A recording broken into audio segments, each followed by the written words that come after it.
Good morning, Dopey. Your favorite podcast. Now a YouTube show.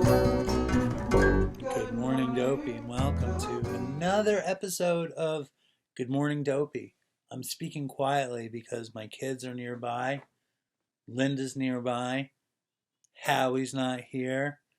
The whole world is burning down, and yet here I am in the Dopey Studios wearing the green trucker hat doing Good Morning, Dopey. I hope you guys are well. I think this is still a worthy experiment.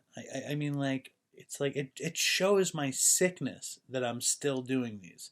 Sickness, I tell you. Sickness. Anyway, here we go. Good morning, Dopey. Today is January 6th. I hope you guys are great.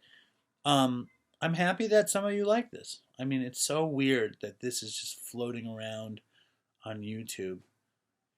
I should pretend I'm some kind of spiritual guru and get a turban and Russell brand it up, I think that's what's coming. Today's Thursday. You know what happens today?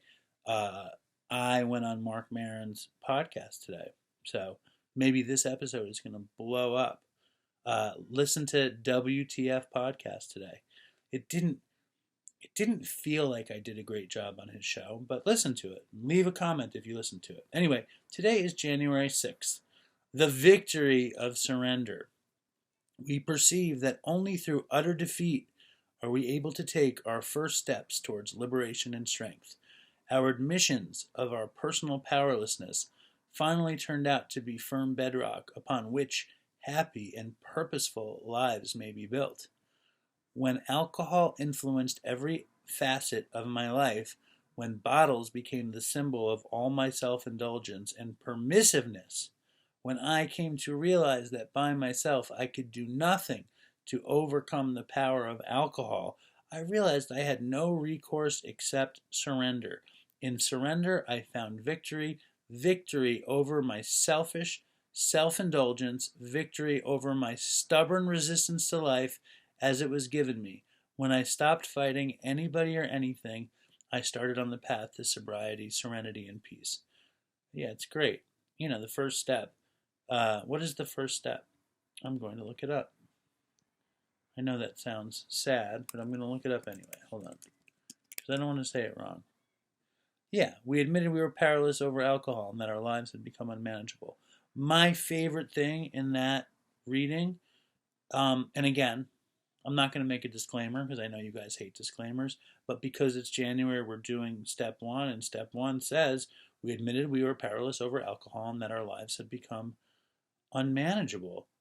And I just think that phrase, we have ceased fighting or we will cease fighting, is the whole program.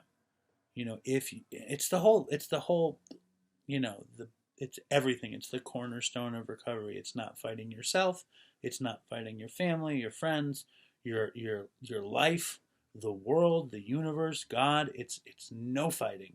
It's like my dad always was like, you got to go with the flow. So if you are struggling, try to remember that fighting it is not going to help. Think of any situation as some kind of quicksand, and the more you fight it, the worse you will get. I forget this constantly. Even saying it, I feel like a hypocrite because I forget this all the time. So maybe this will help me remember. I hope it helps you remember. This is great. We have ceased fighting. Or again, as my sponsor likes to say, you got to fucking keep your mouth shut. Or you got to keep your mouth fucking shut. You got to fucking keep your mouth shut. That's Long Island AA. That's my message to you. Keep your fucking mouth shut. Cease fighting. Namaste. Stay strong. Fucking toodles for Chris. And have a great, great